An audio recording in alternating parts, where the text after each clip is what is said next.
Welcome to Bad Gear, the show about the world's most hated audio tools. By now, it must have dawned on even the most terminally online late Gen X early millennial person that calling something the OG is cringe. Today, however, we are going to talk about Novation Bass Station. This 1993 mono synth and predecessor to the incredibly popular Bass Station 2 is more than deserving of the title, because A, it was one of the most important heralds of the 90s analog revival, and B, it even got a little shout out by the Wu Tang. Dolla Dolla Bills, y'all. At the first glance, it is ticking all the prime opportunity to drop the "that's no moog, it's a bass station" meme boxes.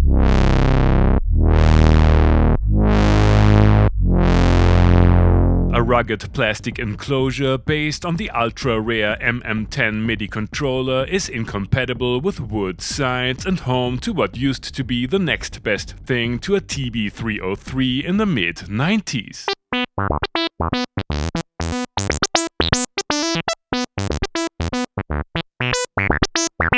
The cyan front panel suggests an easily approachable what you see is what you get interface, but this couldn't be further from the truth. Yes, the two oscillators with bold saws and squares are hands-on, with number 1 unwaveringly tracking your playing and number 2 allowing for convenient tuning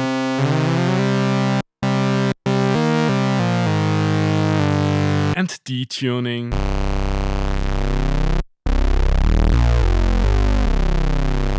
And the quintessential knobs for cutoff, and the squelchy resonance of the filter with its 12 and 24 dB modes, and basic LFO controls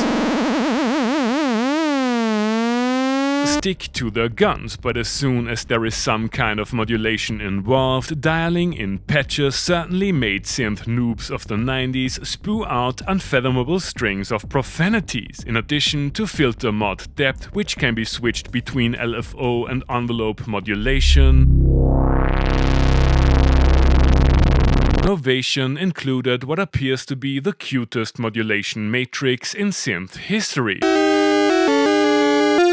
while Pulse with Control is only mildly confusing. I found it tedious to untangle pitch modulation of patches recalled from the internal memory we will talk about in a bit. What is more, chances are you will tweak the wrong envelope in the heat of a live performance, and I was missing the option to adjust both envelopes at the same time, known from its rack sibling, as we are talking about the bass station you actually want to get and which was already featured in an ancient Bad Gear episode, in contrast to the meager 7 memory slots of the OG. The rack version boasts 40 ROM presets and 60 user patches. It comes with an external audio input, CV gate connectivity, you can sync the LFO to MIDI clock, and oscillator sync expands the sonic possibilities greatly. Novation also included a display and menu structure which are more convenient to use than the keyboard's Batman Begins Batcave entrance method. The envelope triggering mode with a 303-like autoglide are identical on both versions though.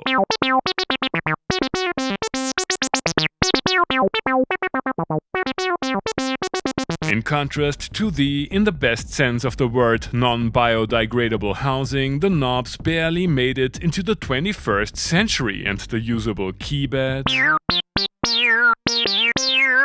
is yearning for the retro bright treatment. OG bass stations are rarer than you might think, so thanks to Ravermeister from Feistritz am Wechsel for lending me this piece from his old school collection. Bass Station 1 was a godsend for 90s synth people yearning for affordable analog monos. Does it still have its place in the crowded synth market of today? You have already heard the OG in today's intro tune. That's a bit too much PWM if there is such a thing. Let's crank resonance and start this out with a few semi-aimless filter tweaks.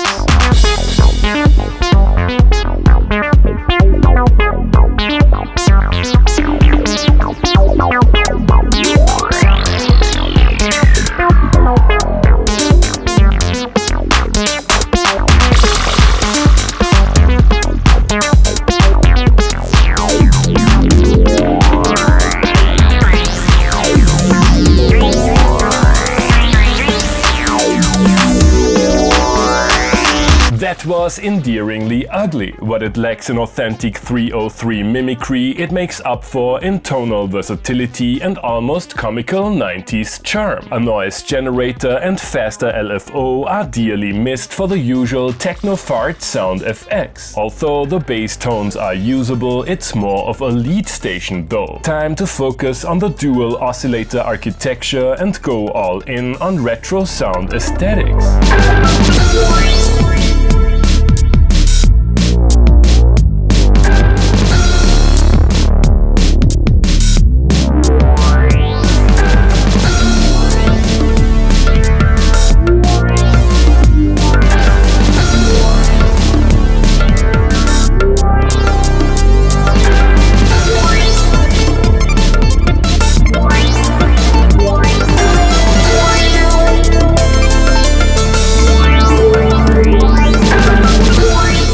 The synth's weaknesses become more obvious here. Weird envelope behavior, fiddly UI, and the filter seems to be struggling with internal headroom limitations. I wanna know if it can do that other acid thing and create a message to psychonautic alien civilizations that doubles as dance floor fodder for rural raves in desolate British barns and a 5th generation console game soundtrack.